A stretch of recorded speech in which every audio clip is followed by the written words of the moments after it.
अस्सलामुअलैकुम नाज़रीन, इमरान याकूब खान साहब के साथ मैं हूं Sameena Pasha. Programme viewpoint में आपको खुशामदीद कहती हूं। नाज़रीन, आज बड़ी इंटरेस्टिंग खबरें देखने में आ रही हैं क्योंकि मियां नवाज शरीफ साहब ने काफ़ी दिनों के बाद लबकुशाई की है। उन्होंने भी सुप्रीम कोर्ट के फैसले के हवाले से कुछ तहफ़्फ़ुज़ात का इजहार किया, तनकीद की और फिर से कुछ वही 2017 की बातें भी दोहराई कि उनके दौर में क्या कुछ था और आज कितना मुश्किल हो चुका है जीना। लेकिन सवाल फिर सब उठाते हैं कि अब तो तकरीबन 2-2.5 साल से पीटीआई की हुकूमत ख़त्म हो चुकी है और तकरीबन यही तमाम जमातें हुक्मरान रही हैं पिछले 2 साल से तकरीबन। तो क्या वजह है कि अभी तक भी तब्दीली नहीं लाई जा सकी और क्यों अभी तक भी हम नज़र आता है कि सिर्फ पीटीआई को ऊपर आप मलबा डालकर अभी तक आवाम को रिलीफ नहीं दे पा रहे। एक तरफ ये सूरत हाल है तो दूसरी तरफ सियासी तौर पर भी इस वक्त हुकूमत ऐसे इक़दाम कर रही है जिसकी वजह से सियासी कशीदगी में इजाफा हो रहा है, जिसमें पाकिस्तान तहरीक इंसाफ को बैन करना, फिर आर्टिकल 6 की कार्रवाइयाँ करने का इंदिया और ये सब चीज़ें जिसके ऊपर ख़ुद उनकी पार्टी में भी कुछ मुख्तलिफ आवाज़ें उठ रही हैं और इत्तेहादी जमातें भी कुछ ख़ास उनको सपोर्ट करती हुई नज़र नहीं आ रही हैं। पीपल्स पार्टी अगरचे कोर कमेटी का इजलास बुलाने में अब इंटरेस्टेड है और उस पर डिस्कशन होगी, फिर हतमी फैसला होगा, लेकिन अगेन अभी तक कोई भी इसके ऊपर बहुत कंसेंसस डेवलप करता हुआ नज़र नहीं आ रहा कि क्या वाकई अपोजिशन की एक बड़ी सियासी जमात को सही तौर पे पाबंदी लगाना ये कोई दुरुस्त सियासी अमल होगा या नहीं। तो इस हवाले से भी आज बात करेंगे और थोड़ा आगे चल के जिक्र करेंगे कुछ अदालती मामलात के हवाले से भी, जहाँ पर बज़ाहिर ऐसा लग रहा है कि अगले कुछ दिन और मज़ीद बड़े इंपॉर्टेंट होने जा रहे हैं और एक कशीदगी की कैफियत नज़र आ रही है PMLN और जुडिशरी में भी। तो इसके हवाले से भी बात करेंगे क्या ऑप्शन हैं इस वक्त PMLN के पास, हुकूमत के पास, जुडिशरी के अगेंस्ट वो क्या कुछ कर सकते हैं।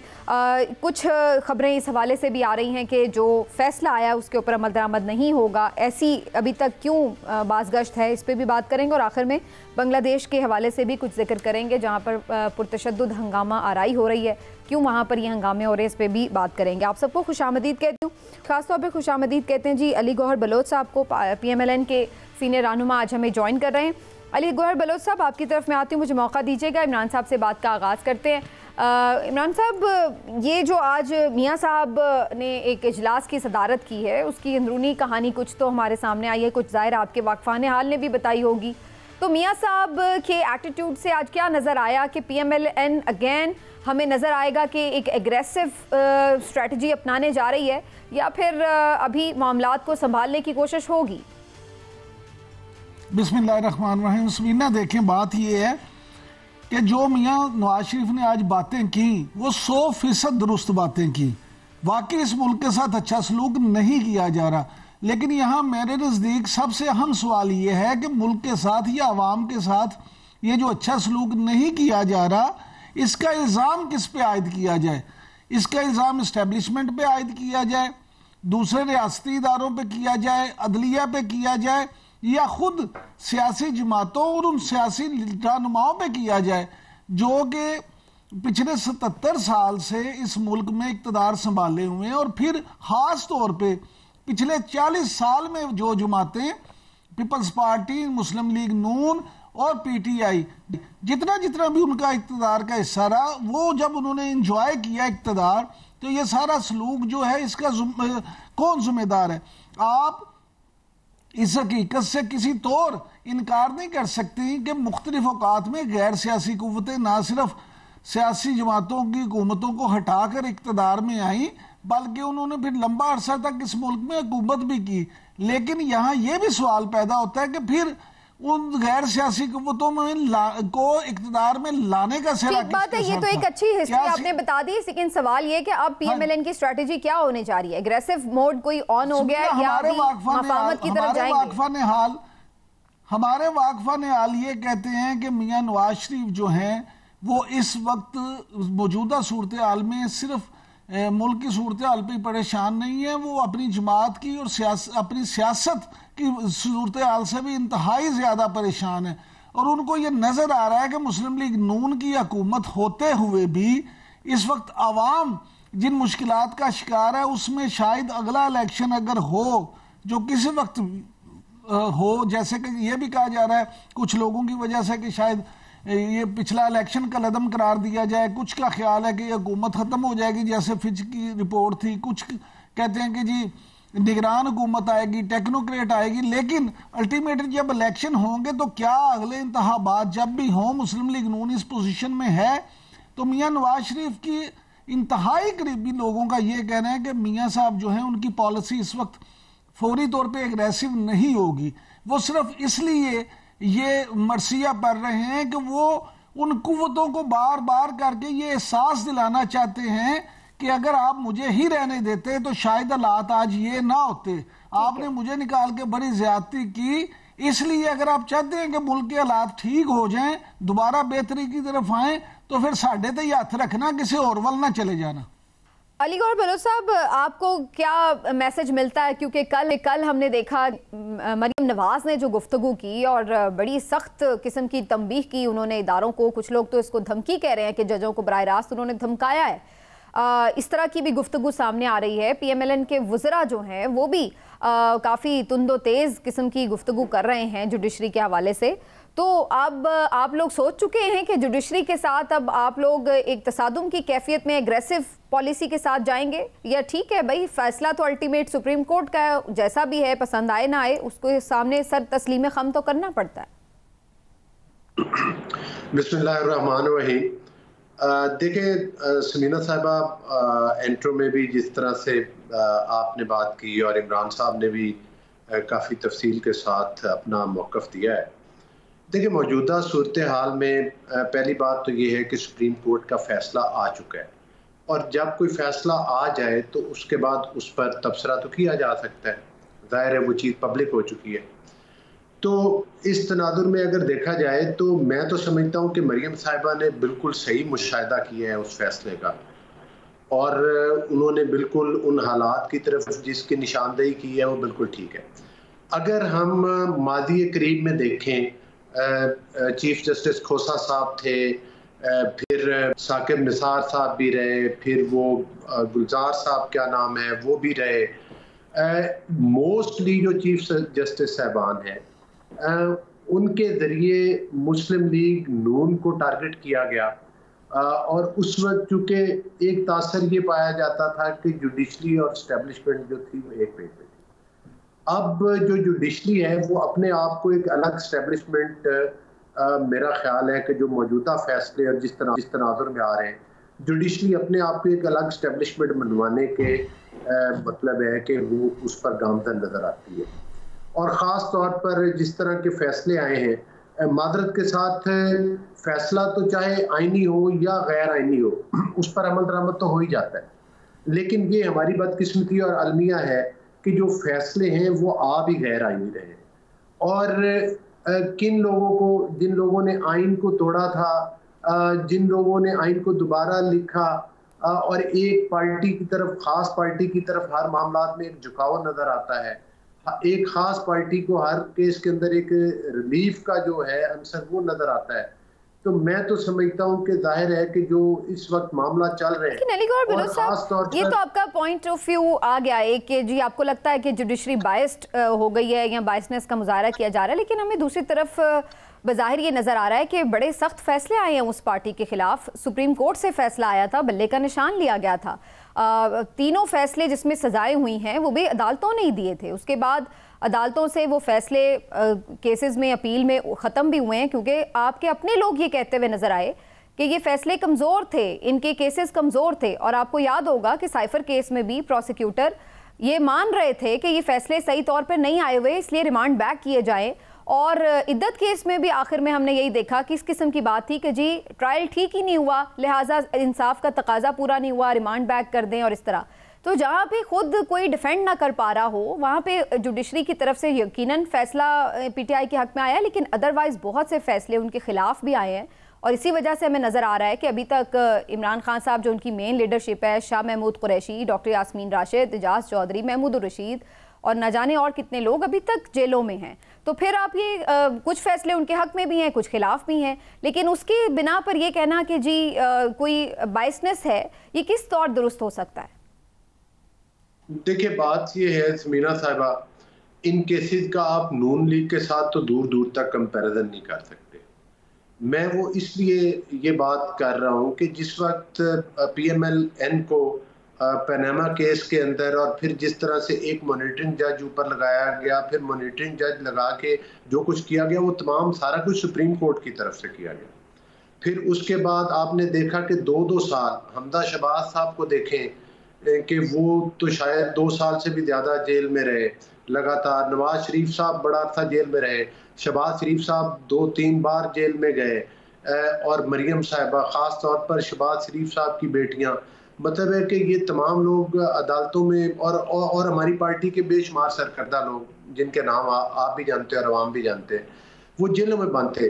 लेकिन कहीं किसी अदालत का दरवाज़ा खटखटाने से ज़मानत नहीं मिलती थी, और कतई तौर पर नहीं मिलती थी। जाहिर है एक ही चीज़ थी कि एस्टेब्लिशमेंट, अगर कोई आपकी बात दुरुस्त है, मैं अली गौहर बलोच साहब इसको आपको डिनाई नहीं कर रही, लेकिन आखिरकार अदालतों से जमानतें भी मिली, बाहर भी निकले, इक़्तिदार भी मिला, केसेस खत्म भी हुए, ना अहली ताहयात ना अहली भी खत्म हुई, तो उन्हीं अदालतों से रिलीफ भी मिला। यही सूरत हाल इस वक्त पीटीआई के साथ है कि उन्हें अदालतें सजाएं भी दे रही हैं, जमानतें कहीं नहीं भी मिल रही, लेकिन अब कहीं ना कहीं जाके आपके इंसाफ का एक प्रोसेस है, उसमें कहीं ना कहीं जाके, जैसे आपको साल साल बाद किसी ना किसी लीडर को जमानत मिल गई, वो बाहर आ गए, अब इसी तरह से उनके साथ मामलात है। तो ये आप ये नहीं कह सकते कि सिर्फ PMLN के ही लीडर्स के साथ कोई एक्स्ट्रा ऑर्डिनरी सलूक हुआ है। हम तो हिस्ट्री में देखते हैं पीपल्स पार्टी के साथ जो कुछ हुआ है वो भी सबके सामने, आप लोगों के साथ भी हुआ है, अब PTI के साथ भी हुआ है। लेकिन मैं सिर्फ ये पूछना चाह रही थी, जो मेरा मकसद था सवाल का, कि ये एक आपको सही लगे बात या गलत लगे, कानूनी लगे या गैर कानूनी लगे, लेकिन चीज़ ये कि इन दी एंड तो आप हुकूमत हैं, तो आप इस चीज़ को सही समझते हैं कि धमकाया जाए जजेस को, या ये कहा जाए कि जी फैसले पे हम अमल नहीं होने देंगे, या कोई इस किस्म का तासुर जाए जिससे कि लगे कि आप लोग जुडिशरी के कोई अगेंस्ट रेफरेंसेस आ रहे हैं और चीज़ें इस तरह से हो रही हैं। इससे तो एक तसादुम की कैफियत नज़र आती है, हुकूमत और अदलिया भी और हुकूमत और इस्टेब्लिशमेंट भी।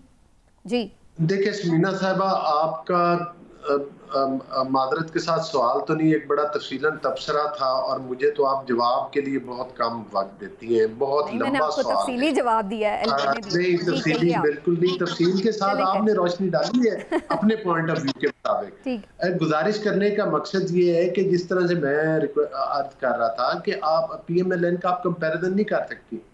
2-2 साल जमानतें नहीं हुई थी, इसके बरक्स 8-8 मिनट में 8-8 जमानतें ली जा रही हैं। जो आपके 9 मई के वाक़यात हैं, उनके जो केसेस हैं उनके ऊपर स्टे ऑर्डर चल रहे हैं, वो तो उनका ट्रायल ही नहीं हो रहा।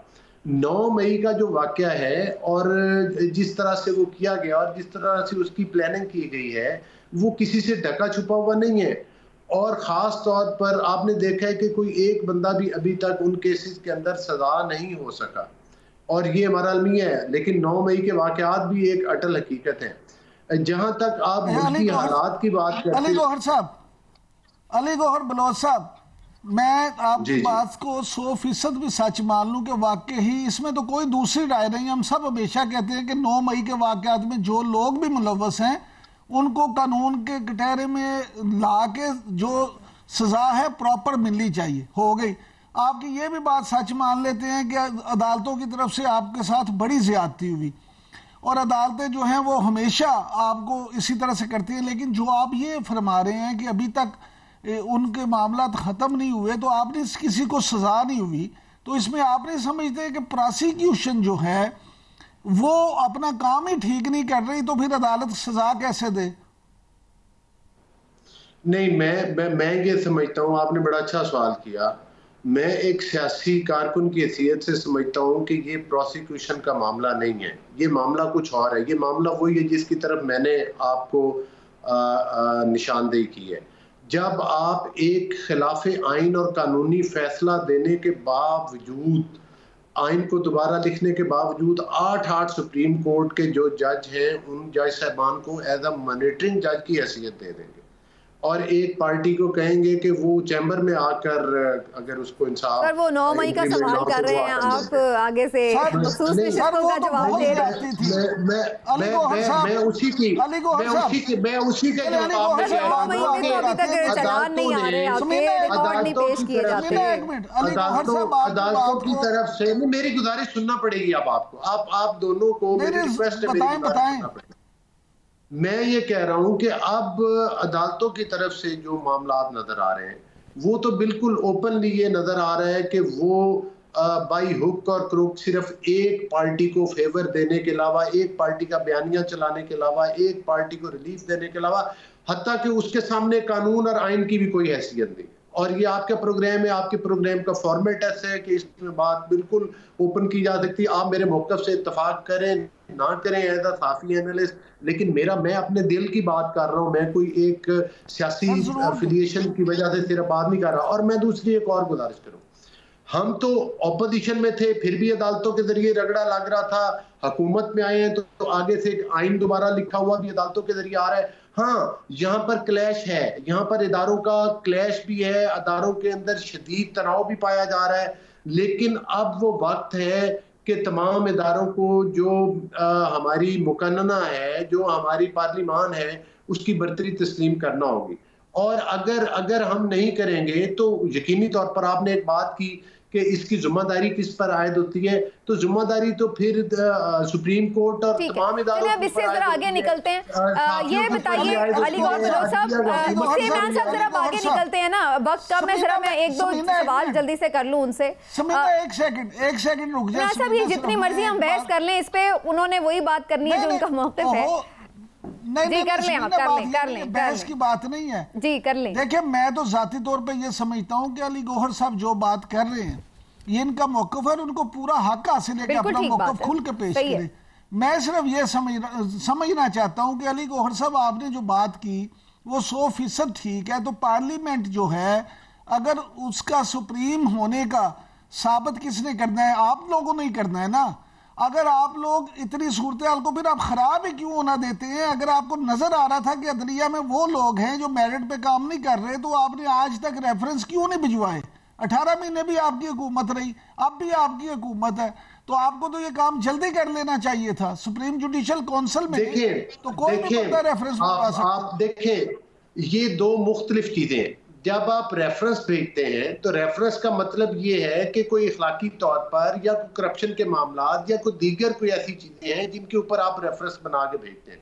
यहाँ पर तो आइन को दोबारा लिखा जा रहा है, यहाँ तो फैसलों के जरिए एक पार्टी के बयानिए को चलाया जा रहा है। और मादरत के साथ एक पार्टी, वो पार्टी जिसने पाकिस्तान में एक क़यामत सुगरा बर्पा की है। और दूसरी बात, जहां तक आप हालात की बात करते हैं तो जाहिर है ये हालात भी तो वहीं से खराब हुए ना, जिस तरह से आज नवाज शरीफ साहब की बात पे आप तबसरा कर रहे थे, जब इनको 2018 का इलेक्शन चोरी करके पाकिस्तान के ऊपर तो सर आप तो ठीक करने आए थे ना, अब तक हुए नहीं आपसे ठीक। हम तो अब ये सवाल कर रहे हैं, आप लोगों ने तो उल्टा और खराब कर दिया ना आके। मसला ये हुआ, उन्होंने खराब किए, हमने मान लिया, लेकिन अब ठीक भी तो करना था ना। 2.5 साल हो गए, अवाम को आप लोगों ने निचोड़ दिया है, बिजली के बिल आ रहे हैं, लोग चीखे मार रहे हैं, आगे से आप लोग हमें कहानियां सुना रहे हैं कि जी उन्होंने किया, उन्होंने किया। 10 साल बाद भी आप लोगों ने यही कहानी सुना रहे उन्हें, लगा ऐसे समीना साहबा, बात ये नहीं है। बात असल में ये है कि पहली बात तो ये 2.5 साल हो गए, लेकिन 2.5 साल हमें आए हुए नहीं हुए ना। पहले 11-12 माह की हुकूमत थी, आप भी जो देख ले जितने महीने गुजरे आपके सामने। और दूसरी मैं ये गुजारिश करूं कि पाकिस्तान के हालात की तबाही इतनी की गई है कि मौजूदा हुकूमत को भी डिस्टेबलाइज किया जा रहा है। और अभी आपने एक सवाल किया था कि ये पार्लियामान की बालादस्ती, आपको याद है जो प्रैक्टिस एंड प्रोसीजर जो बिल था, वो हमारे जो पिछली साबका हुकूमत 11 माह की थी उसने पास किया।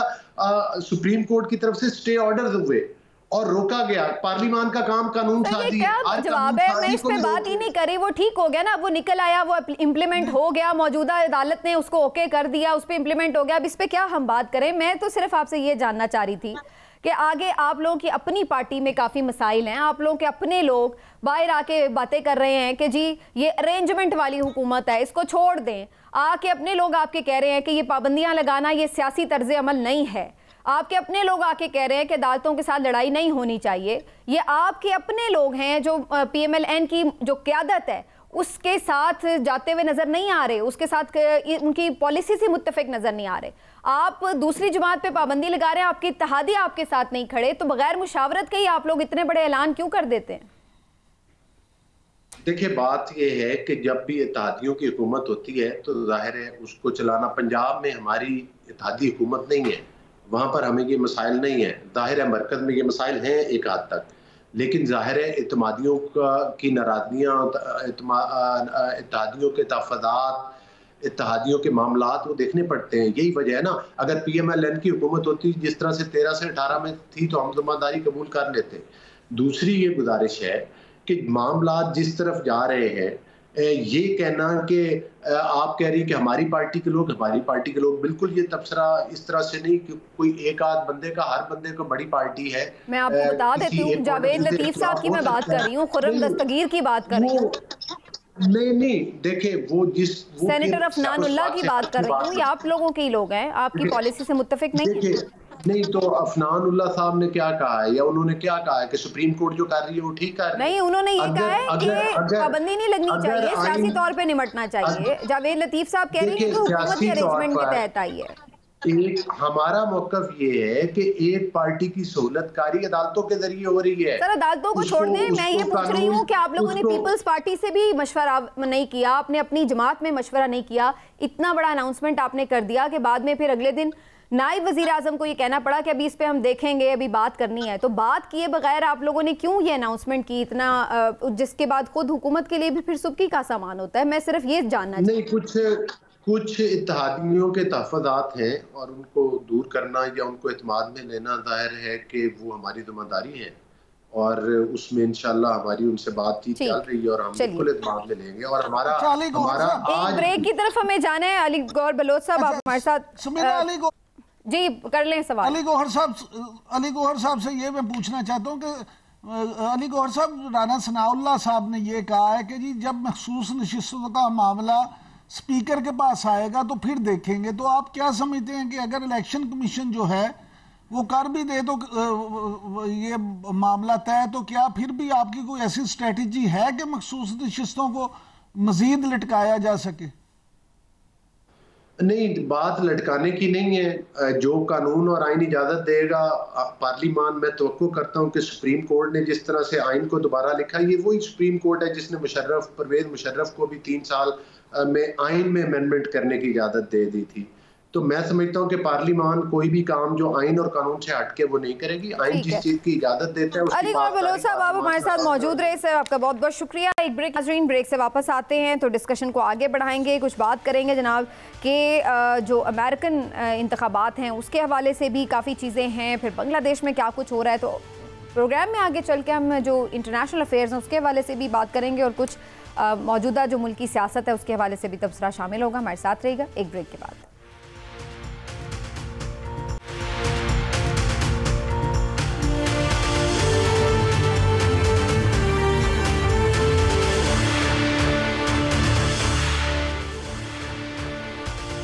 वेलकम बैक नाज़रीन। इमरान साहब, भले सियासतदान जितना मर्जी गोलमोल जवाब दें, इलेक्शन कमीशन ने ये ज़रूर कहा है कि हम अमल दरामद करेंगे, लेकिन इसके बावजूद भी अगर हम देखें तो एक माहौल है और ख़ुद PTI भी इस बात का इजहार कर रही है, बहुत से सहाफ़ियों ने भी ये खबर दी है कि स्टिल इस मामले के ऊपर अमल दरामद नहीं होगा और कोई ना कोई कानूनी या गैर कानूनी जो भी तरीक़ाकार होगा उससे बहरहाल इस मामले को लटकाया जाएगा। आपकी सेंस क्या कह रही है, और आप शहर इक़्तिदार में आज मौजूद भी हैं, तो क्या आपको पता चल रहा है कि क्या होता नज़र आ रहा है? मज़ीद तसादुम बढ़ेगा या इम्प्लीमेंट कर दिया जाएगा फाइनली फैसला? समीना, मुझे ज़ाती तौर पे लगता है कि हमारी जो मुल्की सियासत है ना वो इतनी गुंजरेली हो चुकी है, उसमें इतने गुंजल पड़ चुके हैं कि इस वक्त उसमें फौरी तौर पे कोई बेहतरी आना मुझे बतौर सहाफ़ी के नज़र नहीं आता। मुझे ये लगता है कि इस वक्त कोई भी फरीक, चाहे वो मुस्लिम लीग नून हो, अपोजिशन की जमात PTI हो या इदारे हों, वो कोई भी फरीक अपना एक कदम पीछे हटाने को तैयार नहीं है। शहर इक़्तिदार में हर तरफ इस वक्त सूरत हाल ये है कि चहमगोइयाँ हो रही हैं, ब्यूरोक्रेसी कोई काम करने को तैयार नहीं, हर तरह के मामला जो हैं वो पेंडिंग हैं। और सबसे बढ़ के ये कि हर बंदा यहाँ ये कहता हुआ नज़र आता है कि जी अगर इलेक्शन कमीशन ने सुप्रीम कोर्ट के फैसले पे अमल दरामद करने का फैसला कर भी लिया तो फिर भी असम्बली में जो है इस तरह के हालात पैदा कर दिए जाएंगे और इस तरह की कानूनी रुकावटें पैदा की जाएंगी कि जिस पे वो अमल ना हो सके और मखसूस नशिस्तें PTI को ना मिल सके। तो ये तो है आम लोगों की राय यहाँ पे जो शहर इक़्तिदार में इस वक्त बस रहे हैं। लेकिन प्रॉब्लम ये है कि मुझे काफ़ी अरसे के बाद ऐसा महसूस हो रहा है कि जो हमारे सियासी रहनुमा हैं, ख़ास तौर पे वो उनका ताल्लुक चाहे हुकूमती जमात से हो या अपोजिशन की जमात से, वो तमाम भी अपने मुस्तकबिल से इस वक्त जो है ना पूरी तरह बेखबर नजर आते हैं। हर बंदा जो मिलता है यार अंदर दी खबर की है, वो कहते हैं अंदर की खबर दसो ना, अंदर दी खबर की। अच्छा, लेकिन इमरान साहब ये पीपल्स पार्टी का क्या लग रहा है आपको, क्या नतीजा हो सकता है? क्योंकि वो तो साफ कोई अभी तक मौक़िफ़ नहीं ले रहे, लेकिन अब शायद उन्होंने इजलास वगैरह तलब कर रखा है, तो आपको क्या नज़र आ रहा है? पीपल्स पार्टी साथ देगी PMLN का हर फैसले में या कुछ इख्तलाफ कर सकती है? देखिए जी, जिस वक्त तक पीपल्स पार्टी को इस बात का यकीन नहीं हो जाता कि आज हुकूमत ख़त्म होने वाली है, उस वक्त तक वो मुस्लिम लीग के हर फैसले में उनका साथ देगी। वो कहते हैं ना बकरी दूध देती है लेकिन मेंगने डाल के, वो इस तरह का रवैया अपनाएंगे, इस तरह की बातें करेंगे, टीवी शोज में आके करेंगे, लेकिन ये बात तय है कि हर बात में आखिर में वो मुस्लिम लीग नून के साथ खड़े होंगे और मुस्लिम लीग नून के फैसले पे साथ चलेंगे। लेकिन जिस दिन उन्हें ये इस बात का पता चल गया कि अब हुकूमत जाने लगी है और फाइल शायद सदर पाकिस्तान तक पहुंच गई है, उस वक्त फिर उसके बाद वो मुस्लिम लीग नून को जो है ना बिल्कुल छोड़ देंगे, उस वक्त तक नहीं छोड़ते।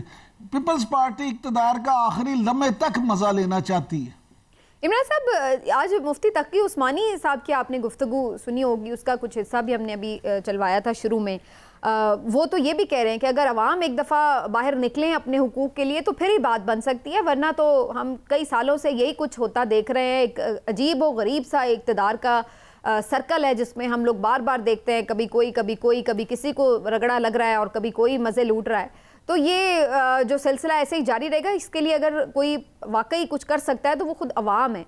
आज उनके जो पॉइंट ऑफ व्यू है उसके ऊपर काफ़ी लोग डिस्कशन कर रहे हैं, आपकी क्या राय है? देखिए ज़मीना, मुफ्ती तकी उस्मानी साहब जो हैं, उनकी आपको पता है कि माशाल्लाह हमारे यहाँ बड़ी एक इज़्ज़त है, एक मुकाम है, और वो बहुत कम, मुझे नहीं याद पड़ता कि वो सियासत पे कभी गुफ्तगू करते हो। वो हमेशा एक आलम दीन के तौर पे रहनुमाई करते हैं और वो एक बाअमल और बाकिरदार आलम दीन है। तमाम मुकातब फ़िक्र में जो इनको बहुत इज्जत की निगाह से देखा जाता है, लेकिन उनकी तरफ से ये बात आना, आप इस बात को जो है ना आम लोगों की परेशानियों में इजाफे का बाइस है। इस बात में कोई शक नहीं कि अवाम जब ये देखे कि तमाम इदारे तो नाकाम हो गए, वो जुडिशली हो, वो सियासी पार्टियां हो, वो हुकूमत हो, वो अपोजिशन हो, तो फिर कौन करे? तो फिर ऐसे माशरों में हमेशा इनकलाब ही आते हैं। लेकिन यहाँ पाकिस्तान में मुझे मौजूदा सूरत हाल में कोई इनकलाब आता नजर नहीं आता। हमारी कौम जो है इस वक्त अभी उस पोजीशन में नहीं आई कि वो इनकलाब यहाँ आ जाए, कि वो इनकलाब बर्पा हो जाए या वो डट जाए अपने हकूक के लिए। यहाँ पे अभी मुझे सूरत हाल ऐसे ही नजर आती है कि जो आपने बात की है वो हमें कुछ बांग्लादेश में अलबत्ता जरूर नजर आए, और वहाँ पर हमने देखा कि बड़ी तादाद में लोग बाहर निकले हैं, उनके मुतालबात हैं कोटा सिस्टम में नौकरियों से मुतालिक, और फिर कुछ और दीगर भी, जिसके बाद स्टूडेंट्स बड़ी तादाद में बाहर निकले, हलाकतें भी हुई हैं और अभी तक भी वहाँ पर सूरत हाल काफ़ी कशीदा है। दूसरी तरफ अमेरिका की भी बात करें तो वहाँ पर भी सदारती इंतखाब होना है और कैंपेन चल रही है, लेकिन इससे पहले काफ़ी कुछ हैपनिंग्स हैं जो हमें हर रोज़ नज़र आ रही हैं। तो इन तमाम मामलात पर भी बात करते हैं एक ब्रेक के बाद। नाज़रीन हमारे साथ रहिएगा।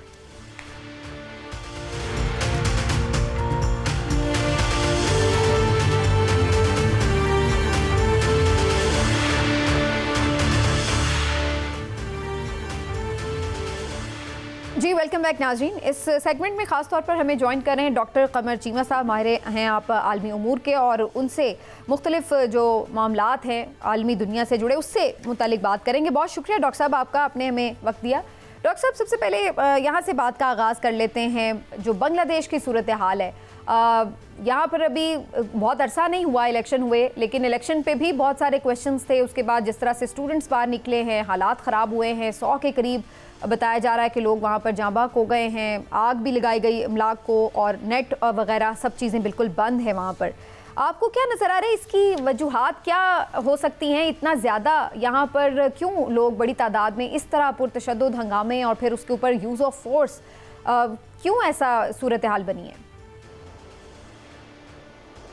बहुत शुक्रिया। देखिए जी, पहली बात तो ये है, इसमें समझने की ज़रूरत है कि शेख हसीना वाजद जो हैं वो बांग्लादेश को चलाना चाहती हैं 1971, और मॉडल के तहत कि जी उस वक़्त क्योंकि वो एक हिस्ट्री है और हिस्ट्री को याद रखें और उसको भूलें ना, तो वहाँ पे जो जॉब का कोटा सिस्टम है जो कि उन लोगों के लिए है जो वॉर वेटरन्स रहे हैं या जिन्होंने बड़ी सपोर्ट की बांग्लादेश बनने की, तो उनके चिल्ड्रन और ग्रैंड चिल्ड्रन के लिए जॉब कोटा सिस्टम में 33% कोटा सिर्फ उनके लिए था, जबकि सिर्फ 44% जो कोटा है वो मेरिट पे था। तो जो स्टूडेंट्स हैं जो कि बड़ी तादाद में है, यूथ है सारी, वो यूनिवर्सिटियों में ये बात कर रही है कि हमें मौका दिया जाए, और शेख हसीना वाजिद सिर्फ अपनी पार्टी के लोगों को जॉब्स देती हैं और जॉब्स का जो सिस्टम है वो इंतहाई एक प्रेफरेंशियल ट्रीटमेंट है अपनी पार्टी के लोगों को। ये एक चीज़ है।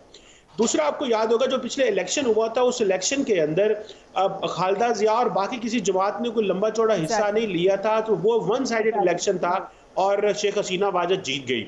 सो वो भी फ्रस्ट्रेशन मौजूद थी कि जिस तरह इलेक्शन हुए हैं, ऑपोजिशन पार्टीज का पार्टिसिपेट ना करना, सिस्टम का ऑलरेडी रिग होना, तो ये चीजें बताती थी कि लोगों के अंदर एक फ्रस्ट्रेशन थी। और जी डॉक्टर साहब, जी पूछें। डॉक्टर साहब देखिए, आपने जो बातें की बिल्कुल ठीक है, लेकिन बहुत सारे लोग ये भी समझते हैं कि एस्टेब्लिशमेंट जो है वो उनके साथ, हुकूमत के साथ इसलिए है कि उनकी हुकूमत ने माजी में मुआशी तौर पे काफ़ी जो है सहूलत पैदा की है और मुल्क को तरक्की की राह पे गामजन किया है। तो आप क्या समझते हैं कि अब एस्टेब्लिशमेंट उनके साथ खड़ी रहेगी या उसको भी पीछे हटना पड़ेगा? देखिए, ये पहली दफ़ा प्रोटेस्ट नहीं हुए शेख हसीना के टर्म के अंदर, ये इस तरह के बहुत सारे माजी में भी प्रोटेस्ट हुए हैं, लेकिन वो सारे प्रोटेस्ट से वो गुजर गई हैं। इंपॉर्टेंट चीज़ ये है कि ये जो इस्टेब्लिशमेंट आप जिसे कह लें या ब्यूरोक्रेसी कह लें या बाकी लोग कह लें, वो तो शेख हसीना के साथ एक बड़े पैमाने पे हैं और बड़ी तादाद में मौजूद है। देखें ना, अगर 100 में से 33 सीटें ही आप उन लोगों को दे दें कि जी ये हमारी पार्टी के लोग हैं, फिर 10% बैकवर्ड डिस्ट्रिक्ट हैं, 10% खवातीन का है, तो वो बेसिकली सिर्फ 44% जो सीटें हैं हुकूमत की जो जॉब्स हैं वो मेरिट पे जाती हैं, और वो भी कितनी को मेरिट पे जाती है किसी को पता नहीं है। सो उन्होंने पूरे का पूरा सिस्टम ही अपनी पार्टी को पावर में रखने के लिए हमेशा रखा हुआ है। चलिए डॉक्टर साहब, ये जो अमेरिकन इलेक्शंस है इसके ऊपर भी थोड़ी बात करते हैं। ये कहा जा रहा है कि जो बाइडेन शायद दस्तबरदार हो जाए आगे चलकर इलेक्शन से, और डोनाल्ड ट्रंप काफ़ी कॉन्फिडेंट हो गए हैं, खासतौर पर जो उनके ऊपर एक असैसिनेशन अटैक हुआ जिसमें वो खुशकिस्मती से बच गए, तो वो अब काफ़ी कॉन्फिडेंट हैं कि वो एक ज़बरदस्त तरीके से विक्ट्री लेने जा रहे हैं। आपकी असेसमेंट क्या है? जो बाइडेन साहब अलग हो जाएंगे और डोनाल्ड ट्रंप के लिए क्या जीत बहुत आसान हो गई? देखिए, इस वक्त जो पोल्स नज़र आ रहे हैं और जो प्रोजेक्शंस नज़र आ रही हैं उसमें तो 60-70% चांसेस डोनाल्ड ट्रंप के जीतने के हैं, पहली बात। दूसरी बात इसमें यह है कि जो बाइडेन है, जैसे आप बात कर रही हैं, बूढ़े हैं, अपनी बात नहीं रख पा रहे, भूल जाते हैं, उनको समझ नहीं लगती मैंने दाएं जाना है बाएं जाना है। इवन के जो डेमोक्रेट पार्टी है वो ये समझती है कि ये हमारे लिए लायबिलिटी बन रहे हैं, तो ये चीज़ें जो है वो ऑलरेडी थी।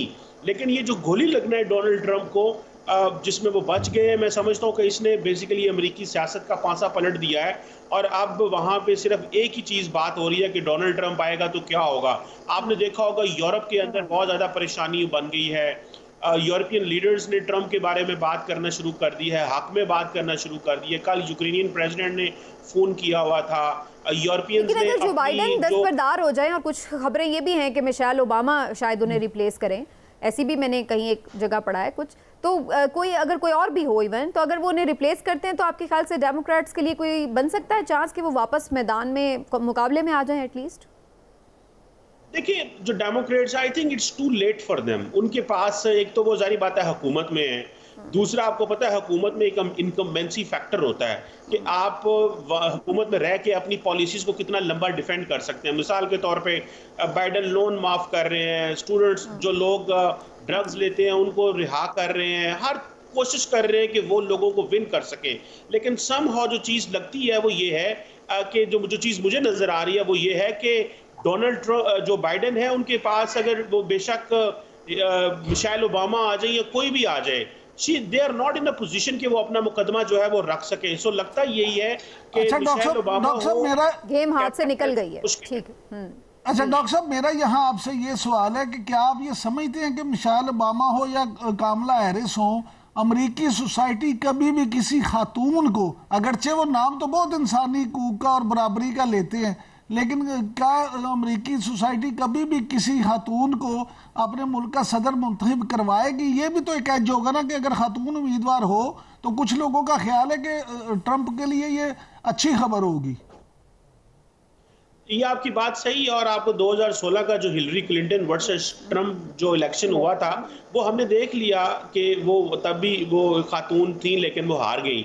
और अभी अगर एक ब्लैक खातून आती है, दोनों ही ऑलमोस्ट हैं, तो फिर भी लग यही रहा है कि जो डोनाल्ड ट्रंप की जो पॉपुलिस्ट टेंडेंसी है वो बहुत ज़्यादा है। देखिए, डोनाल्ड ट्रंप ने 2 चीज़ें कही हैं। उसने कहा है कि मैंने जैसे ही पावर में आना है मैंने बॉर्डर बंद कर देने हैं और मैंने ड्रिलिंग करनी है कि क्योंकि अमेरिका के अंदर बहुत ज़्यादा तेल है। वो सारी जो पॉलिसीज हैं वो चेंज कर रहे हैं, रिवर्स कर रहे हैं। वो कह रहे हैं एशिया में जंग होने वाली है। डॉक्टर साहब ये बताइएगा कि अमेरिकी कांग्रेस में पाकिस्तान की सबसे बड़ी सपोर्टर समझी वाली शीला जैक्सन का इंतकाल हो गया, तो आप क्या समझते हैं कि इससे पाकिस्तान अमेरिका ताल्लुकात पे कोई असर पड़ेगा या क्या इसका असर होगा? कोई असर नहीं होगा जी, स्वाय इसके देखिए शीला जैक्सन की अपनी कितनी को वर्थ है कांग्रेस के अंदर, स्वाय इसके कि वो एक रुकन है और वो पाकिस्तान के लिए कभी कभी बोल लेती हैं। देखें, पाकिस्तान के पास जो सपोर्ट है वो अक्रॉस द बोर्ड होनी चाहिए। सिर्फ ये नहीं है कि जो पाकिस्तान कॉकस है उसको अगर कोई एक कांग्रेस वुमेन चेयर कर रही है तो वो हमारे लिए बड़ी बात है। देखिए, अमेरिका के अंदर जो पोल्स ऑफ पावर है उसमें कांग्रेस एक है, फिर उसके बाद व्हाइट हाउस है, फिर उसके बाद आपकी सारी स्टेट डिपार्टमेंट है, डिफेंस है, मीडिया है, थिंक टैंक्स है। एक बड़े पैमाने पे हमें सपोर्ट चाहिए, जो सपोर्ट बड़ी देर से मिसिंग है।